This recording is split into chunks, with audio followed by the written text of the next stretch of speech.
बड़वाह में असत्य पर सत्य के विजय पर्व विजयदशमी के अवसर पर नगर में दशहरा मैदान पर रावण दहन का आयोजन हुआ, जिसमें नगर पालिका द्वारा दशहरा मैदान कॉलेज ग्राउंड पर 61 फीट रावण का दहन शाम 7 बजे हुआ।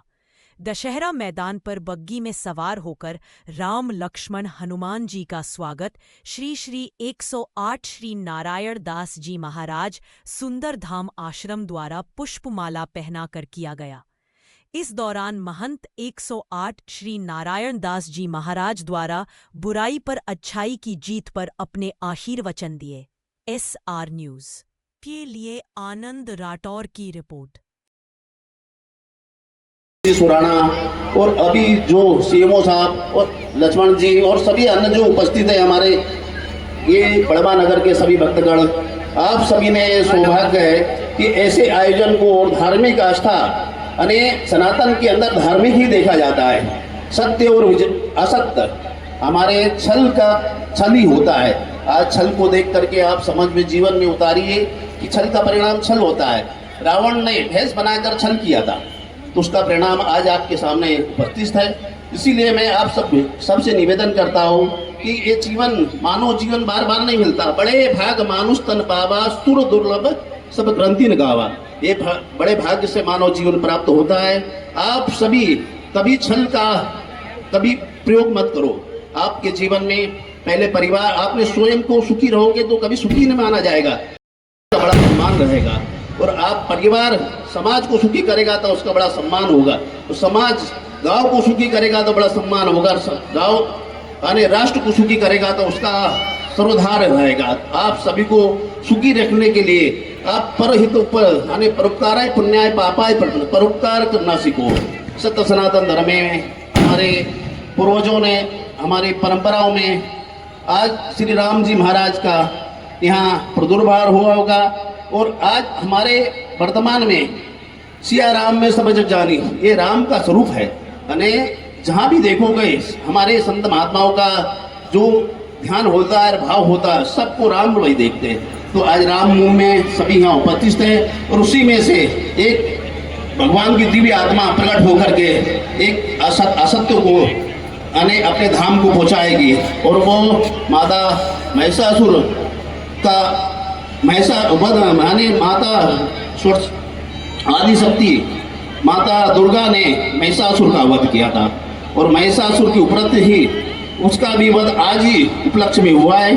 और वर्तमान में आज श्री राम जी महाराज हमारे मर्यादा पुरुषोत्तम श्री राम जी छल के रूप में उनको वहाँ पर दंड देने जा रहे हैं। अपने भक्तों का कल्याण भगवान किस प्रकार से सोचना चाहिए कि भगवान माता पिता गुरु की वाणी अपने माता पिता और भगवान हमारे सब हित में करते हैं। और आपका भाव और आपका ध्येय क्या है उसको आपको समझना चाहिए। कभी भी परमात्मा भक्त का भी कल्याण करा तो इस रूप में रावण का कल्याण हुआ है।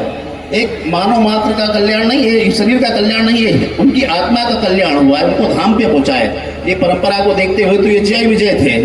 कुंभकर्ण रावण इनको कई समय तपस्या करने के बाद इन्होंने अपने आप को सोचा कि हमको छल रूप में ऐसी परमात्मा शक्ति दीजिए कि क्रोध के अंदर हर समय मानव दूसरे का चिंतन करता है और सत्कर्म से उसको चिंतन नहीं बनता है। इसलिए उन्होंने भगवान से वरदान प्राप्त किया था और हर समय चिंतन करते थे।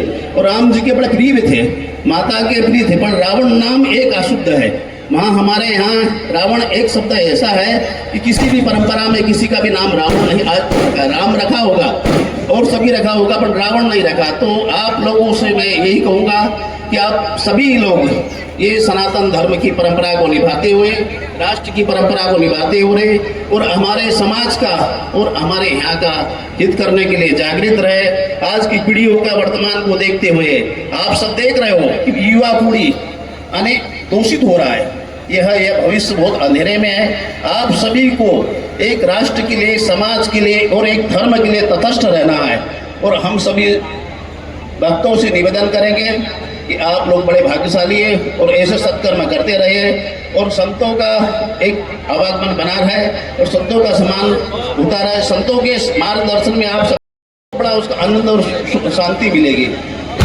संत महापुरुषों का ये बड़वा नगर तो हर समय सम्मान करता रहा है। मैं आप सबसे और बार बार माँ नर्मदा से और श्री राम जी महाराज से प्रार्थना करता हूँ कि हमारे बड़वा को हर प्रकार से सुखी और शांति और मंगलमय बनाए रखे, और नर्मदा मैया की कृपा और श्री राम जी की कृपा तो आप पर सब पर बनी रहे। ये मेरी शुभकामना के साथ में जय जय श्री राम। जय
हो ही नहीं यार।